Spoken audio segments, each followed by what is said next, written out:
See the session off and running, some good progress, and I'm particularly want to talk today about a tremendous opportunity the legislature has this year to coordinate our response to homelessness, particularly in our rights of ways, in our highways, and our freeways, and our byways. We really need to give an adequate priority to those people who are encamped along our highways and our rights of way. The public is demanding this. And we have a bill that acknowledges all of these concerns and gets us solutions in months rather than years. And I'm joined today by local leaders who share this view that we need immediate action. I'm very pleased to see an amended version of Senate Bill 5662 advance. It's on its way to the Senate Ways and Means Committee. I proposed this bill because our homelessness crisis, it is a sad reality, and we know that it affects every part of our state. And it really does demand urgent action in many ways. We have to move more quickly and compassionately to serve the thousands of people who are now living under bridges, on our sidewalks, on the shoulders of our freeways, and we need to do this now. While people are seeking an ultimate solution of long-term permanent housing, we need to get them under a roof in safe private facilities now. Now, we know the reasons for homelessness are many and varied.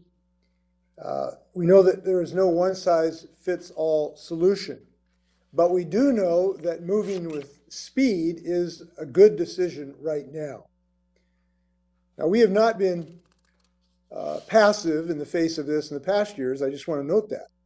Since 2017, we have tripled our state's investment, helping cities and counties build affordable housing in various housing and shelter options. Over the last 3 biennia, the state has invested in the development of more than 9,600 affordable care and shelter units. Some of these are in service today, some of them are still under construction. But we know 9,600 is not enough. And that's why I'm proposing this year an additional $494 million in capital fund investments to acquire and build more units. So we have made significant investment, but obviously the problem has got worse. We know funding is crucial, but funding is not enough to move quickly against this urgent situation. As more units are built, it begs the question, how do we work with local governments to get people into them in a compassionate, meaningful, and coordinated manner?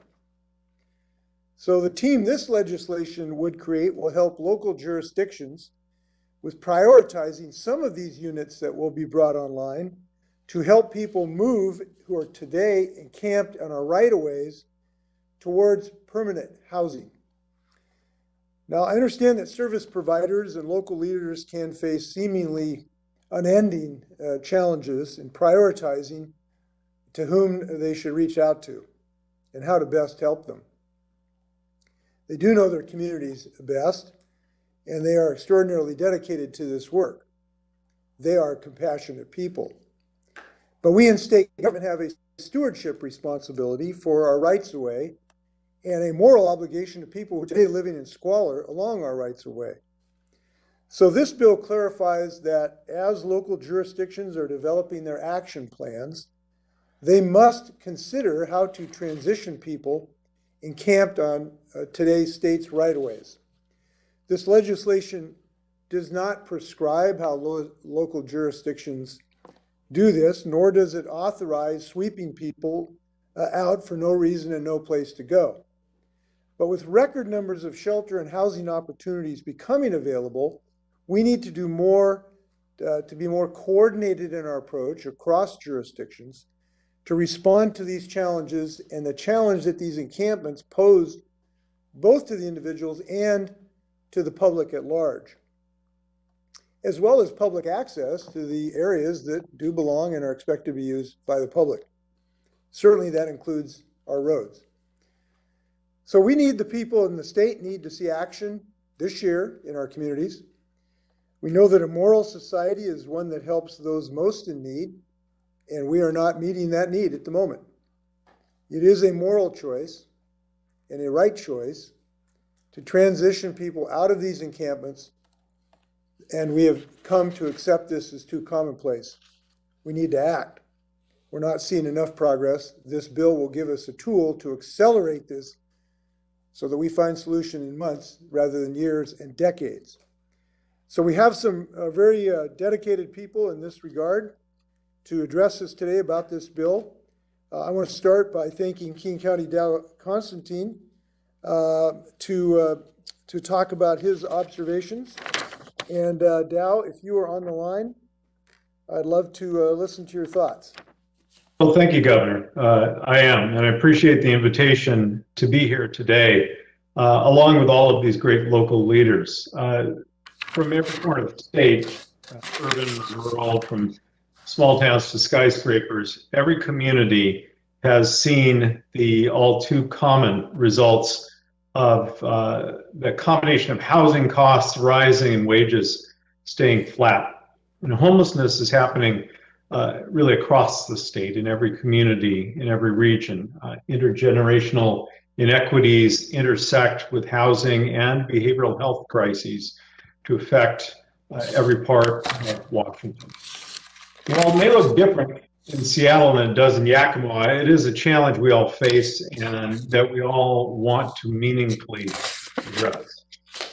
Leaders from around the state know that just hoping the problem fixes itself, that magically housing supply is going to catch up and that folks are going to be able to afford a safe place to live is just not realistic. Wages are not going to go up as quickly as they need to for that to happen. It takes thoughtful, targeted action at scale, and that's why we're here today. Governor, your proposal is important, and legislation can change how our system responds to individuals experiencing homelessness, including those who are experiencing homelessness in and around the state right-of-ways, by connecting people sleeping outside to the services they need to come inside, and not merely to be moved from one place to another, but begin to be able to take their lives back, to be able to move forward again. We used this approach with City Hall Park, for example, working with our partners at the City of Seattle in downtown Seattle. When people are offered quality shelter, when they're offered affordable housing that meets their needs, they almost always accept that option. But we don't have enough options for unsheltered residents right now. And that's why I'm grateful the governor has paired his proposal with a comprehensive services approach with robust funding to scale housing and shelter options. Now, last year, King County acquired with state help, with authority granted by the state legislature, new supportive housing units, more than anywhere else in the state, nearly 900 and more to come. We're working to complete moving another 500 people into enhanced shelter. But despite our ability to rapidly purchase units, we are facing the same workforce limitations that we are seeing everywhere in public and private settings across the state. We have to be able to recruit and retain quality staff who can turn these buildings into homes and help turn lives around. We can't provide the wraparound services that we know work, that allow people to heal and take charge of their lives without the workforce to deliver them. And at the same time, we need more investments in our infrastructure, more housing options, and that's what makes Governor Inslee's comprehensive approach so important, and why the legislature needs to get this bill to the governor's desk. So I'm committed to working with the governor, the legislature, and our local communities represented by these leaders here today to make meaningful, person-centered change. The leaders you're going to hear from in just a second all know that to meet this moment of crisis, every community in our state has to do its part. All of us know the intricacies of our own communities and the unique challenges we face. And fundamental change is hard, but at the end of the day, it's the right thing to do for the people of our state. And I'm grateful to the governor, to legislative champions like Representative Macri and Representative Chop, Senator Frocht, and Senator Cooterer for their partnership as we turn the tide on homelessness. So let's get this done. Let's get it done for every community in Washington so that no Washingtonian is outside in the cold any longer. Thank you, Governor. Thanks, Dal. Thanks for your leadership. It is a joy to see every time you put one of these new units online. You've made real progress. I want to note that we are matching this bill with budgetary proposals. We have proposed over $300 million to actually acquire and stand up rapidly available housing for people. Housing where you have a roof over your head and you have privacy and security. And we're seeing these units become online if we can get the funding into local governments and nonprofits' hands. We are also joining that with a proposal for $40 million to help with coordination people, to help with the transportation, the security, the treatment coordination, while this process of moving off the state right-of-ways into safe shelter and safe private places to live. And so we think we've matched it with an appropriate level of investment to help local communities. With that, we now have Mayor Harrell, who's off to a great start and a great bulldog. Mayor Harrell. Thank you, Governor Inslee. Make sure that my technology is working. I'm very honored to be here. I want to thank you for your leadership in bringing this bill forward to fruition here. This is without denigrating anyone's efforts in the past. I think this is an unprecedented level of collaboration and partnership that this city of Seattle, as an example, so desperately needs. And I want to thank Senator Patty Kuderer again for sponsoring in the Senate. So we obviously share the goal of increasing safety on our state's own right-of-ways, both for those experiencing homelessness and for the drivers on our highways. For those that appreciate the beauty that a city like Seattle and a state like Washington have become known for nationally. I think this legislation actually will help us coordinate a response between the city of Seattle and the state of Washington that, again, epitomizes the kind of collaboration and partnership that I've been experiencing just for the brief few weeks that I've been in office. My conversations with you, Governor, and my conversations with our state legislative leaders have, again, made me realize that we have a very caring legislative body, and certainly friends in the state that understand the plight we have here in Seattle. When I look at the numbers, and again, we know how legislation works, these are real dollars. North of 800 million, for example, in this kind of investment. This is the level of resources that we believe are needed when you have north of 300 million in housing acquisition, 100 million or so for enhanced shelter options, 50 million for behavioral support services and for right-of-way outreach and site remediation. These are real dollars, taxpayer dollars, but an investment in communities and cities and economic drivers. I am ecstatic about our ability to partner with the state. And I'll close by saying that I know that many of my constituents here in Seattle, they want rapid fixes, rapid solutions. But we all realize that a lot of these issues of homelessness and public safety have been decades in the making, not just in Seattle or in the state of Washington, but throughout our country. I think it's going to be this kind of collaboration between a leader like Governor Inslee and the other regional and city leaders on this call at this press conference. It's going to take this kind of collaboration to truly move the needle. And I welcome it. We're ready. We will use our tax dollars wisely, efficiently, and effectively. And for that, I thank you and the leaders in Olympia. Thanks, Mr. Mayor. Thanks for your early action in this regard. We now have Mayor Woodards, who has done some really creative work in Tacoma. I got to see one of the tiny village communities that was just a joyous place to visit, a place that the neighbors really liked. Getting to know new neighbors has been really successful, and Mayor Woodards has led in these efforts. Mayor Woodards, we're looking forward to your comments. Great. Thank you, Governor. And thank you so much for inviting us all here today. It really is an honor to be here with my colleagues from across the state. But Governor, I want to first extend my true appreciation to you for stepping up to support cities grappling with this crisis and its impacts to the health and safety of our community. And that means everyone in our community. This collaborative statewide approach is important because all cities are seeking solutions for how to support our current houseless neighbors. As a smaller unit of government, it is difficult for cities to support the myriad of needs, whether that be sheltering, affordable housing, behavioral health, hygiene needs, and so many more. But I'm so glad that both the governor and our state delegation have been supportive in coming forward with solutions over the years. And this year, as Mayor Harrell said, we have an unprecedented opportunity to invest in support of this crisis. So let me be clear, Governor, and I tend to be transparent and honest, that I do not support sweeps, and I do not believe this is anywhere near a sweeps bill. This is about a statewide coordinated support bill to get people into housing. The unfortunate reality is that cities across the state are having to move encampments to address impacts to health and safety of not only city property and our neighbors, but our houseless neighbors as well. For example, today in Tacoma, the encampment under 705 is a heartbreaking example of this. Because of health and safety issues, we are now forced to move an encampment, but also while offering the resources we currently have access to.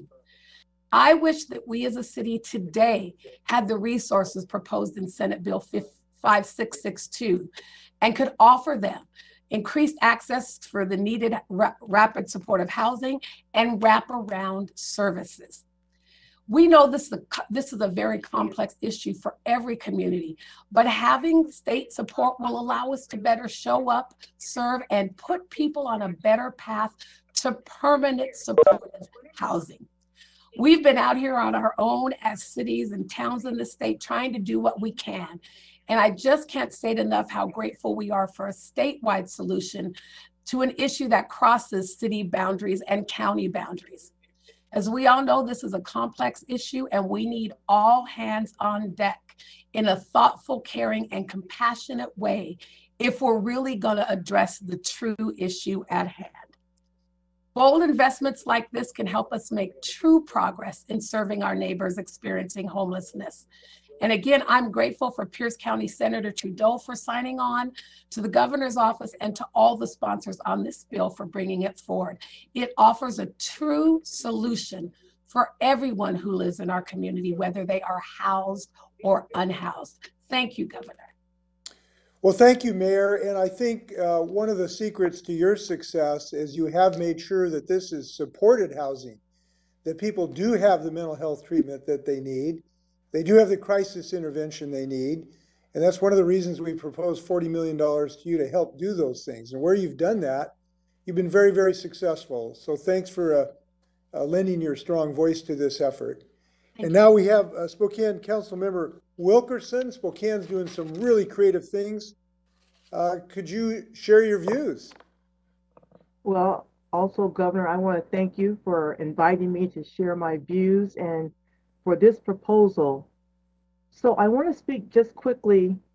I've been in this arena, my family, since 1976. We own and operate an assisted living facility for people who are mentally ill and developmentally disabled.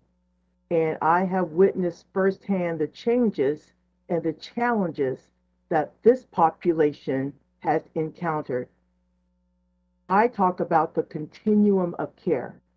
And for me, that is supportive housing is a big piece of that. There is a bottleneck. I have people in my facility who are really ready for the next phase of their life, but because they have no housing, they are still with us. And then that backlogs the people who are at Eastern State Hospital who truly do need my level of care in our community. I agree. We can and must do better. So this bold approach, Governor, with real money behind it, is what's really important in showing the leadership. You know, we talk a lot about drug addicted, mental health. We just throw those words around our communities from people who haven't really gotten in the trenches. So this bill that will invest more in mental health, which is a critical component of meeting some of these challenges going forward, will be transformative.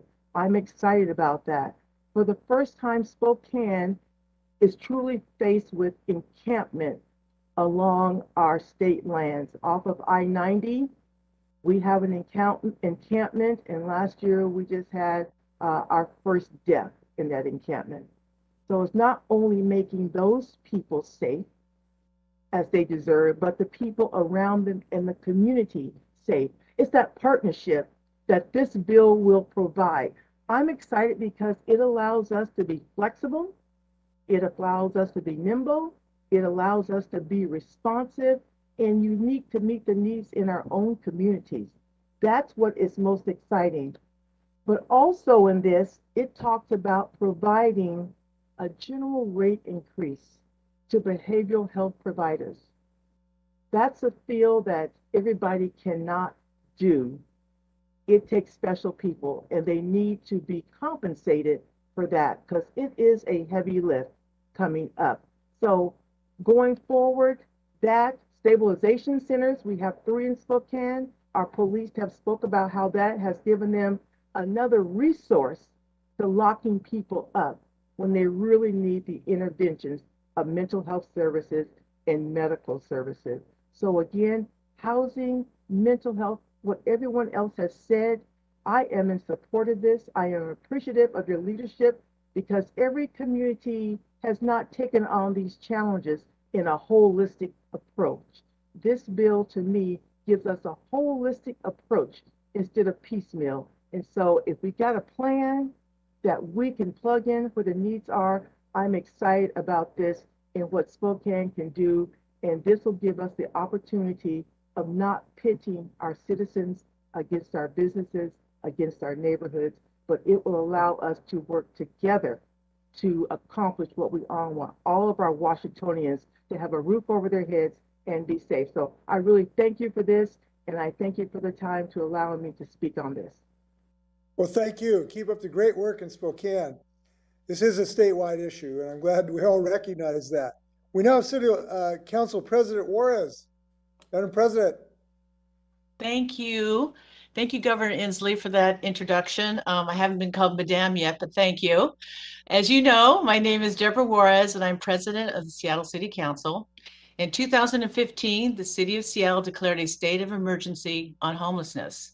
However, our struggle to address this humanitarian crisis started long ago. Our inability to coordinate with multiple jurisdictions was a major obstacle to housing those in need. Senate Bill 5662 is a solution as a truly collaborative effort between all levels of government and the tribes to shelter our relatives. Encampment sweeps don't work. We know that. We do know, and we knew that well before the Ninth Circuit Court ruling in the Boise case. What does work is the basic understanding that this is a statewide crisis, and living on I-5 or any public right-of-way is inhumane, dangerous, and cruel. Housing is a human right, and I look forward to working with our state and regional partners to address the lack of housing. It is our responsibility as elected officials to ensure that everyone in Washington has a place to call home. And again, Governor, thank you for inviting me here today. Well, thank you. Thanks for your work. Thanks for all our speakers' work. I think this is, as I said in Casablanca, the beginning of a beautiful friendship between the state and these local communities. And we need that working relationship to move forward. So thank you all. I'm going to let you go talk to your legislators now and suggest that they pass this bill and these appropriations as well. So thank you very much. I'm going to continue some comments. Folks are welcome to stay, but I have some other comments if I may share. I want to talk about the things that are in addition to this bill. This is an ambitious bill, but we need more than that, which is just in the bill as well. Our proposed budget have proposed $815 million toward addressing this crisis in multiple ways, in addition to this bill. I'm pleased to say that there is growing support for the things we are proposing with this investment, to include crisis resources, investments in new housing units, obviously, specialized landlord support for tenants with behavioral health needs, and medical respite funding. These additional investments help to create the environment where people can thrive and get on their feet. And particularly, I want to highlight the crisis response programs. A lot of these people are in crisis, and we have to get them through the crisis to get them in a stable position so they can be long-term housed. And I've seen these facilities in in Bellingham. They're working on one in Spokane. This is tremendous asset. I'm glad we're going to find a way to help cities advance them. The goal is to have early intervention to de-escalate situations which unfortunately frequently heretofore have involved law enforcement. This is part of, in some sense, a de-escalation strategy as well as one to deal with homelessness. We know that medical respite programs can provide support for someone who's been discharged from hospital and where their treatment is complete, but they certainly need transition services. So it helps clear hospital space as well. As you know, we have a crisis in our hospitals today because of COVID. This allows us to free hospital space and allow people to really get the kind of services that they need. So this is a short session, but we hope that we make progress in this regard. Before we close, I'd like to make some comments about our current status with COVID. We are very pleased that we are seeing meaningful declines in large areas of our state, but we know hospitalizations and deaths, unfortunately, have not gone down dramatically.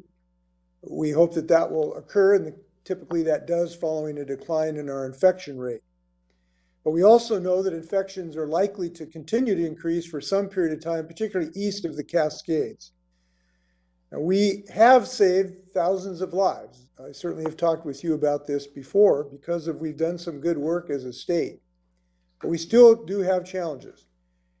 Franklin County has the second highest COVID infection rate in the United States, and with Whitman and Benton counties among the top 10.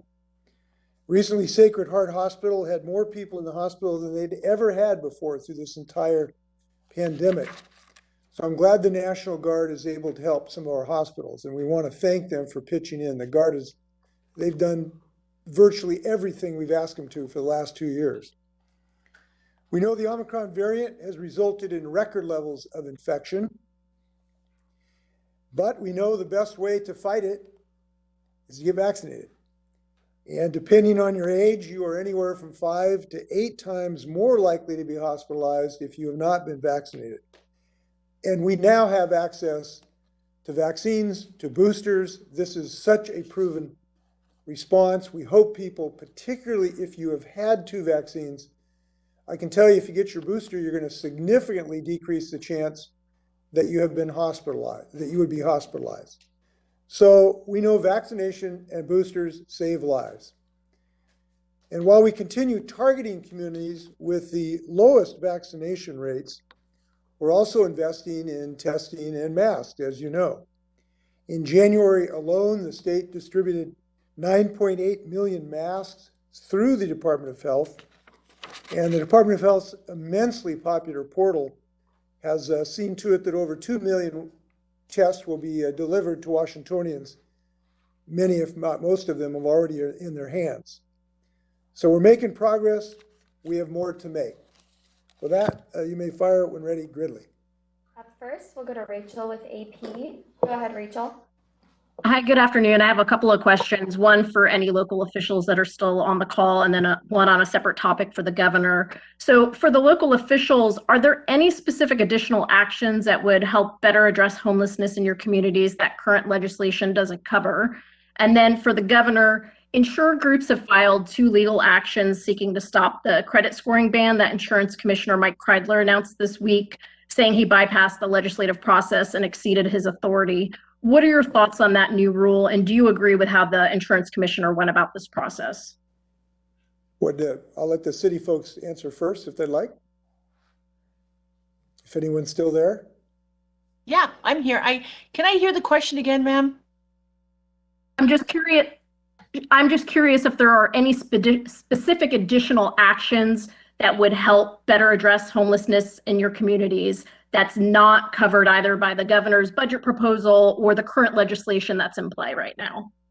Well, I think the specific piece, and I said this in my comments, is that what we have a state-funded program, it looks like statewide, that is going to contract with us local folks on the ground that see the devastation along any major transit spine corridor. And what we've never had before, what we're going to have now, thanks to the governor, is not just the coordination and it being funded, but actually having the data where we know exactly where success is and where success isn't. And also having, at least for us, for Snohomish, King, and Pierce, having all of us talking to each other. It's wonderful to have Mayor Harrell here and Mayor Woodard, because I talk to them offline about these issues all the time. How good is this going to be for us to have this particular office, the OIC, the Office of Intergovernmental Coordination, that's going to be a hotspot that we can actually work with them? Because right now, this is exactly what we have. We have, or at least I can speak, and I know the Mayor Harrell probably can echo this better than me, is that we have property along I-5 that runs through the city of Seattle, in which we have constituents and residents and our relatives that are living outside, where we can't get on that property because it's WSDOT property. And WSDOT is saying sometimes we can't go in that property without an escort, whether it's SPD or fire. And then on the other side, we have constituents and people that are concerned that we are not going in there to clean things up. And we're like, well, that's not our property.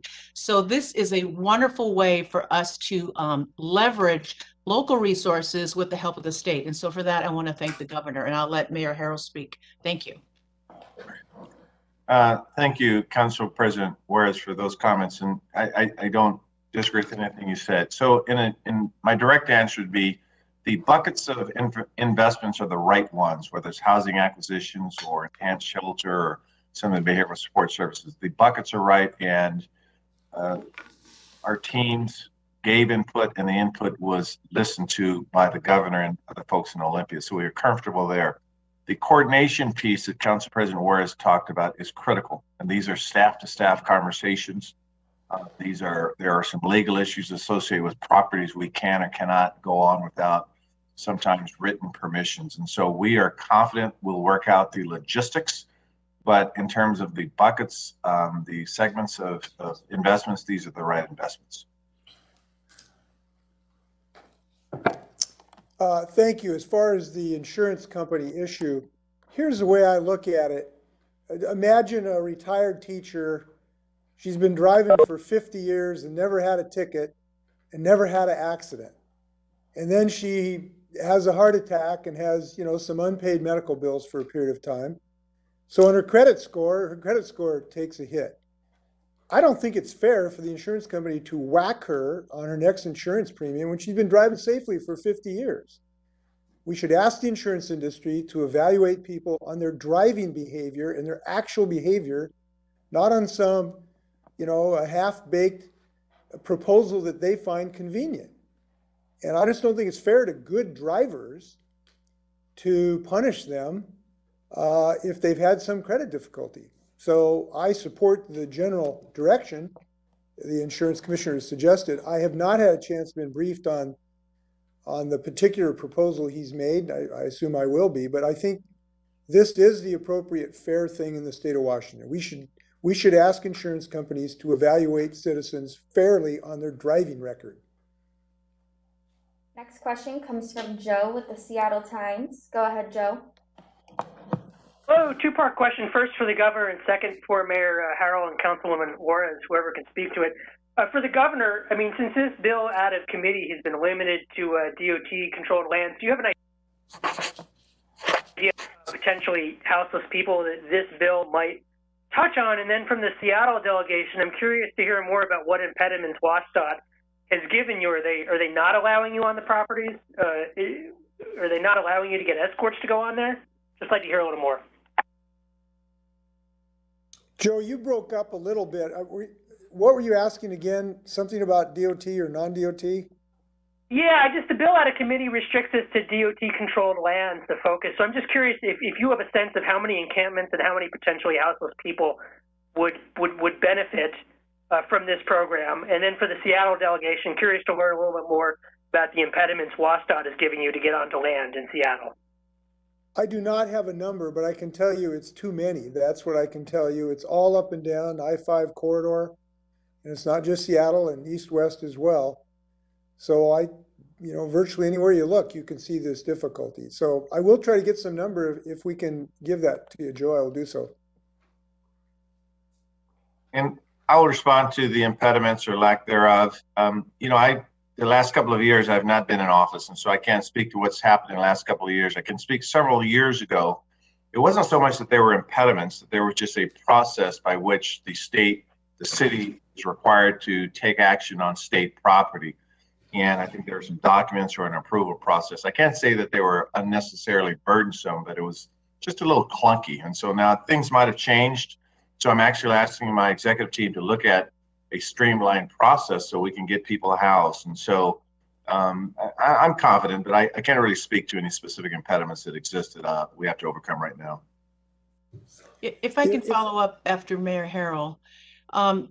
Ma'am, if you actually look at the bill on page 1, it does state a number that there are more than 1,750 unsanctioned encampments that exist on public rights of way. I don't know how many of those are actually within the city of Seattle or Tacoma or how that's broken up, but if you have over 1,700 encampments, and I know I represent District 5 from the north end, and just from driving down North Seattle, Lake City Way, on I-5, sometimes I can count up to 16 encampments between North Seattle and downtown Seattle. So when you talk about what maybe some of the issues are with WSDOT, it isn't anything, malignant where, we don't have WSDOT cooperation. It's just a matter of jurisdiction and safety. I know under a former couple mayors ago, when we had to clean out the jungle, we had fires, we had sex trafficking going on, we had fatalities. And so I'm not saying that people who live on I-5 or in some of these encampments or under the bridges are criminals, but there is some criminal activity. And that was a real concern for us and a concern for WSDOT and the employees of WSDOT to go in there without a police escort. So I don't want to take up too much time, but that is an issue. And again, I can't emphasize enough why I'm happy that the governor is doing this so we can coordinate on a statewide basis and that we can all understand that it's a statewide crisis. So for me, and I'm sure for Mayor Woodard and our friends from Spokane, and certainly I will not speak for our Mayor Harrell, but this has been an ongoing issue. As Mayor Harrell, as you probably know, was on Seattle City Council for 12 years. So this isn't new to us. And so again, I'm looking forward and I'm happy that we're all going to coordinate. So thank you. If I can add something, there's two ends of the bridge and we need to work on both ends. One is the helpful for the jurisdictions to work together to help people exit the right of way. And we're going to accomplish that. We have to have another end of the bridge, which is a place for those folks to go with good, safe, private housing from a variety of ways, from tiny villages to otherwise. And that part needs some financial assistance. And we put $300 million plus into that end of the bridge to make sure they have a place to go. Both those ends of the bridge are really important. This bill and our budget does both. Next question comes from Laurel with the Spokesman Review. Go ahead, Laurel. Hi, Governor. I have two questions. The first on rental assistance. I mean, it does seem like counties and cities are starting to run out of that. Is there any talk with the legislature about what you want to see in the budget for rental assistance or anything else the state can do to help there? And then secondly, on a different housing proposal, your middle housing proposal, the House and the Senate version looks slightly different. The Senate is slightly more farther reaching. Do you have any thoughts on where those are right now and what exactly you want to see in that final version? Yeah, I don't have any number to give you as far as rental assistance. I really can't give you any intel on that. If I get some, I will share it with you. The first thing we want to do is to make sure the existing pool of money gets out the door. We've been trying to encourage local communities to accelerate that, and they have been accelerating that. So that I'm focused on that first part first. If I get any more intel, I will share it with you. On the middle housing, what I can tell you is I think the legislature is making real progress. I think they're having real substantive discussions, and I'm encouraged by the status of those discussions. And I hope that they will continue, because I do believe this is extremely important. If we're going to reduce homelessness, we have to have more housing in our urban areas. And I'm looking forward to legislators of figuring out the best way to do that. Up next, we'll go to Austin with the Northwest News Network. Go ahead, Austin. Oh, thanks. Governor, and perhaps also for one or more of the city officials, in the interim, why are there not more efforts to try to make the encampments safer, more habitable, cleaner, with the understanding that they're not going to go away overnight? And in terms of the scale of the response, why do we not see more of a disaster level response? I think I've asked before, why not get the National Guard out there? Why not put up sturdier tents, temporary shelters, something that would be more sanitary and safer, frankly? Well, I think your next question, Austin, is why don't I get the National Guard to have long relief for the mariners? They can't solve every problem.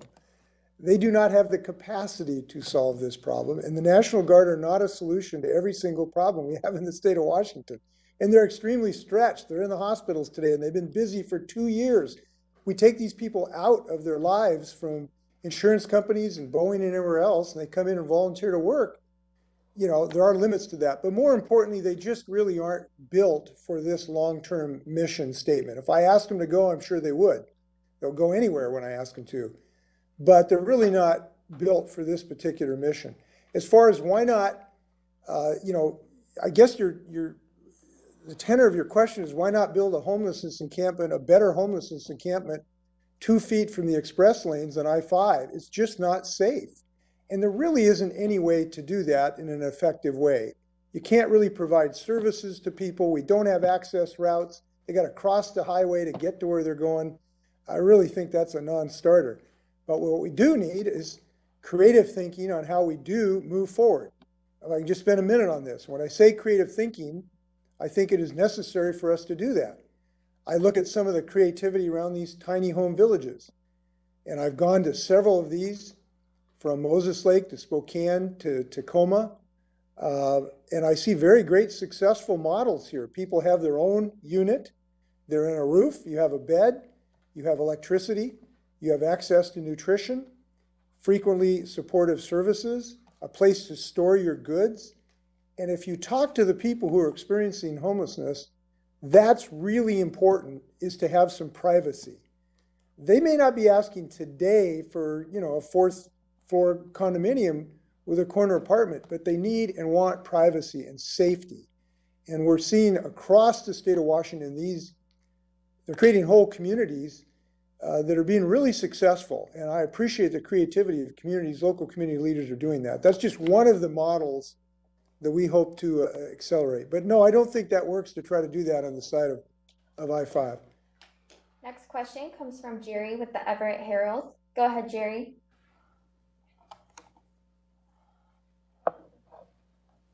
Jerry, are you there? There you Try go. again Have you now. unmuted me? There we There go. we go. Thank you. Yeah, I guess 2 questions, but since you brought it up, I'll ask about the National Guard. They're a little more than about halfway, or a little more than halfway on their deployment to the hospitals. Have you already made any decisions on whether that'll be extended? Are you getting any feedback on whether it'll be necessary when the 30 days are up? And then secondly, just to follow up the last question, when you said creative thinking, I'm wondering, wouldn't creative thinking be to go in to an existing encampment and replace the torn down tent with a new tent? It's not a service. It would just be putting in an existing encampment, making them safer. I rarely speak my mind unless I've thought about it, but I'll just give you an immediate reaction. I just think that is a terrible idea. It is not logistically possible. It's not a solution to this problem. A tent next to an express lane is not an acceptable solution. A tiny house village with a private, secure, supportive community is, and that's what we ought to focus on, and that's what we're putting our money on. So I don't believe that that is a wise strategy, and I haven't heard anybody who's thought about this propose that. So that will not get deep consideration. The National Guard question, by the way, I did not bring it up. Austin brought it up because he always brings up the National Guard, no matter what the problem is, from the common cold to the Mariners. But look, the National Guard is a short-term solution to emergency problems. It is not a long-term housing agency where you can take people out. They don't have housing. They don't have ways to set these programs up. It's just not built for the solution set associated with this. Next question comes from Shauna with McClatchy. Go ahead, Shauna. Good afternoon, Governor. So my question has to do with some of the police accountability measures. So families today rallied at the Capitol against some of the bills that they considered to be rollbacks of police accountability measures that were passed last year. So what would you tell those families who are concerned about the proposed legislation to modify use of force standards that passed from a House committee today? Well, I haven't seen the final drafts of those, but what I'm advised is that they, in my book, will refine these proposals to try to make it safer for everybody, for all families. I do think that there is a proposal to make clear what was the legislative intent, that police officers are available to be on hand when mental health professionals would ask them to be on hand during a crisis intervention. That makes imminent sense to me. And there's a proposal to make that very, very clear, just to be there in case there is some difficulty. I think that's safe for everybody concerned.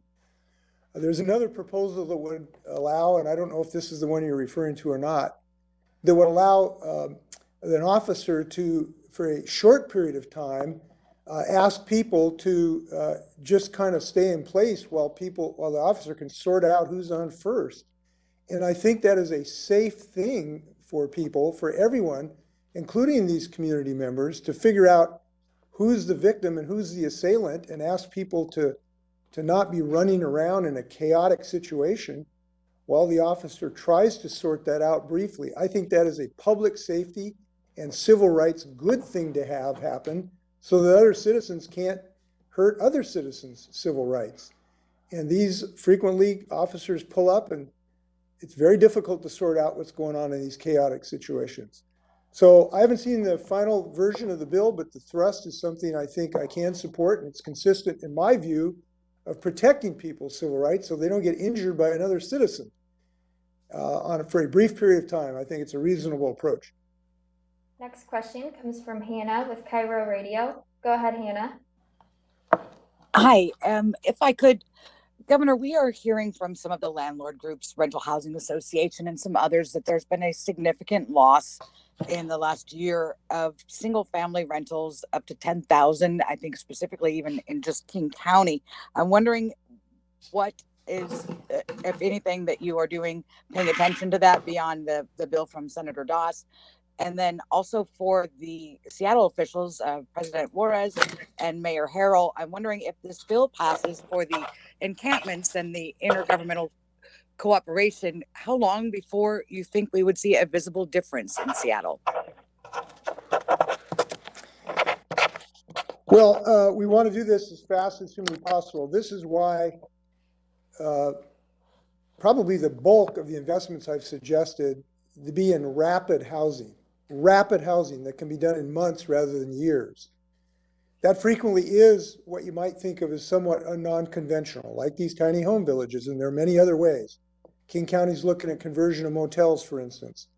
So there's a variety of ways to do that, but it has one thing in common. It's fast, and it's dry, and it's safe in a degree, and it provides some privacy to the occupants. That's what we're shooting for, and that's why I put over $300 million out of the $800 million toward that rapid housing. That's why I proposed the $40 million to help cities move in that direction. How fast that can happen? These villages can be stood up in months rather than years. I think the one last time I talked to Tacoma, it was 6 months from creation to opening. That's rapid in this world we live in. I would hope that we could see that within that period of time. Will that be visible to Washingtonians? I don't know, and that's one of these great frustrations about this. We have made Herculean efforts, but have not got ahead of this.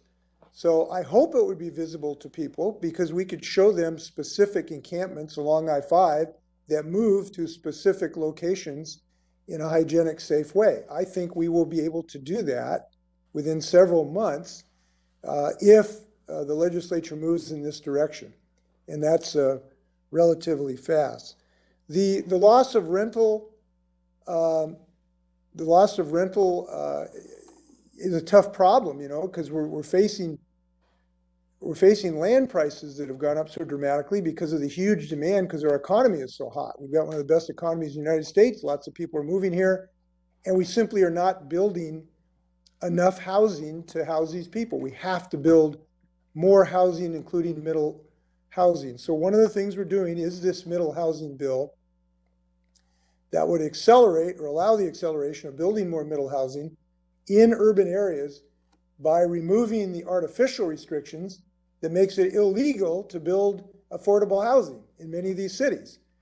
And so I hope that some version of that will move forward so that we can get some more middle housing that therefore will not then lead to the conversion of rental housing to middle housing.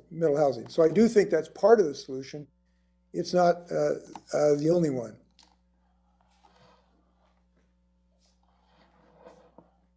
I'll speak, this is Mayor Harrell speaking to the visible, I think the question, if I'm interpreting the question correctly, is when will we see visible progress on some of these investments or even other investments in homelessness? Well, that's a fair question. And I am hearing daily, even though I've been in the office for 1 month, that they want almost instant solutions to these critical problems. So the short answer with this tranche of funds, I can't honestly say first quarter, second quarter, third quarter. I will follow the governor's lead and say that hopefully within months when the money rolls out, we'll see tangible progress. But I think what's critically important, particularly in all of our homelessness strategies and our affordable housing strategies, that what we'll be publishing within our first quarter is a map, if you will, is where there are homelessness challenges as we speak, and the inventory of projects, such that people can have a measurable plan. So by the end of this year, they will see the template by which we will build upon. So I hear the public's demand for at least seeing the visible process, feeling it in terms of the mood of the city, if you will. This is a good start, what we're announcing today under the governor's leadership, but I'm confident that, you know, very soon here, we'll see tangible progress on our homelessness. I have to share with you that not a day goes by where I talk to a constituent about a small business constituent or a person experiencing homelessness about the urgency. And unfortunately, there's not a button for me to push just to solve the problem like that. We are actually putting in new systems in place in the city of Seattle from a systems approach to make sure that I can be nimble, we can be quick. And so I say all that to say that in the very near future, you'll see the tangible, visible progress that people are demanding they see, particularly from our city leaders here in Seattle. If I can, oh, I'm sorry. Go ahead. No, go ahead. Oh, okay. Sorry, Governor. If I can just follow up briefly from Mayor Harrell. If we're going to have an Office of Intergovernmental Coordination, which we've never had before, with systems in place for regional coordination, regional outreach, and a data team, and we're going to dedicate $51 million to that. I'm very hopeful with the governor's leadership that we hope to see results. And like Mayor Harrell was saying, I don't think we can say we're going to see it in the second or third or fourth quarter, but I will say this, on a smaller scale, this city council passed the Clean Cities Initiative, which we put in well over $9 million up until, it will go until December of 2022.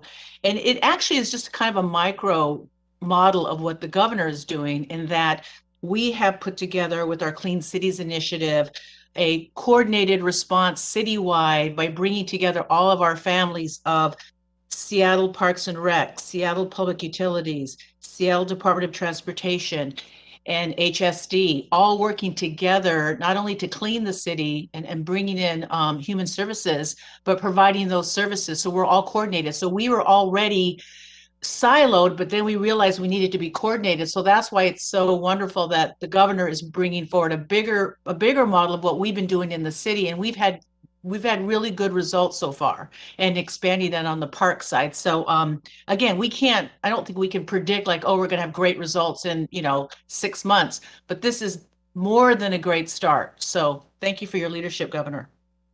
Well, thank you. If I just one comment, I think one of our difficulties in homelessness is we kind of, as a state, as a community, have not realized that you can't solve the homelessness problem without building more housing. It's physically impossible. And so a lot of what I've proposed wants to build more housing. That's necessary to solve this problem. All up and down the spectrum, low, middle, high to some degree. So we focus on that and we're doing it as fast as possible. Next question comes from Melissa with Crosscut. Go ahead, Melissa. Hi there, Governor. I wanted to go back to the police bills briefly. You mentioned some changes that you think make sense that are under consideration. I'm wondering if you think the legislature was not thoughtful enough or maybe erred in passing the bills in the fashion they did last year, or and you then signing them that way, or if then alternatively, if you think police, maybe are exaggerating the difficulties they're having with this legislation. No, I think this is what we do. We constantly improve. And I'm glad that the legislature is considering improvements in this bill. And they've done what they should do, which is to produce a product and then review it. And if there can be improvements, you should make them. Our car makers do that, airplane manufacturers do that, and smart legislators doing that. And I think that's what they're doing. And they've seen some real world experience with this now, out on the road, so to speak. And now they're improving it. I think that's a darn good thing. And so I'm supportive of this. I'm particularly thankful for leadership of Jesse and his leadership on this effort, and certainly others. So I'm glad they're making improvements. Up next, we'll go to Matt with Fox 13. Go ahead, Matt. Hi, Governor. I just want to go back to Senate Bill 5662 and basically setting up the office within DSHS to work with the cities and counties to coordinate the efforts there. I think there's a fear among a lot of people here, especially in King County. We have a King County Regionalist Homelessness Authority whose creation was 3 years ago, but is still just now getting up and running. That bureaucracy may be slowing things down to get the dollars out to the cities to get people off the highways. And that this agency could be akin to that there's a new bureaucracy within DSHS. Is it this agency is going to hand out the money to the cities and the counties to help out the homelessness on the highways? Or how do you envision this working? Well, I'm reasonably confident we'll get action from this agenda item. For one, we've put real money behind it, and cities need to be effectively effectuating this to get access to the money. So I'm confident we're going to get action out of this proposal. And I think, as the leaders have indicated today, we have a broad buy-in to this approach. So I'm reasonably confident it's going to make a big difference here. Next question comes from Joshua with KUOW. Go ahead, Joshua. Hey there, thank you for taking my question. The missing middle housing bill, again, it's got broad support among a lot of people, but a lot of mayors and city council members are against it, including Seattle Mayor Bruce Harrell, who's on the panel today here. So I'm wondering, Mayor Harrell, have any of the legislators or the governor offered any sort of compromise that would win over your support for the missing middle bill? And Governor Inslee, I'm wondering if there's anything you're doing to try to win over skeptics. Bruce, you want to go first, or? Sure. Bruce. Yeah. Sure.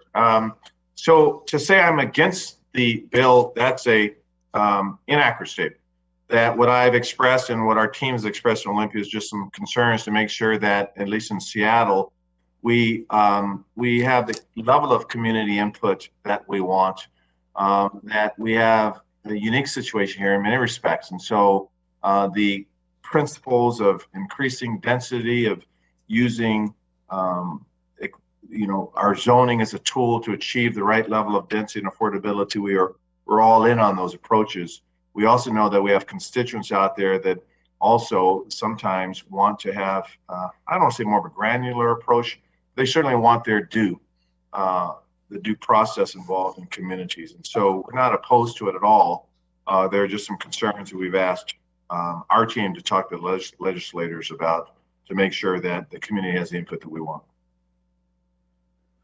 Yeah, from my viewpoint, I consider the mayor's leadership has been productive in this because I think he recognizes we need to build more housing for people in the middle and in the lower end, and that he's asked us to consider some ways to perfect this approach, and those are being considered. And like I said, I'm very pleased at the tenor of this conversation, considering some of those perfecting amendments that are being actively considered. So I think we're in pretty good shape in that regard.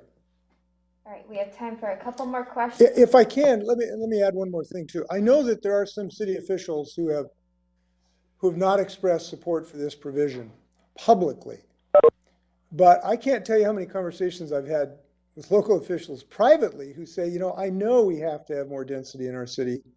I know it is the only way to get more housing. I know we cannot solve our homelessness problem without more housing in our inner core, and I know that there's ways to do it to make sure that coordinates with our transit options like some of these bills do. But I just take some heat when I advance these back home. It's kind of hard for me. Well, I get that. I'm an elected official, I know that. And what I do is encourage them just to blame it on me then. I'm taking some heat off the local officials, if you will, because I know that people want to address this homelessness. It is deep in the core. It disturbs people. Both from a sense of compassion and just adding displeasure to their lives. Washingtonians really want a solution to this problem, but we know the only way to do that is to increase density, and that is a little more controversial. So I think the state needs to step up and take some leadership on this. Okay, next question comes from Dan with the Chronicle. Go ahead, Dan.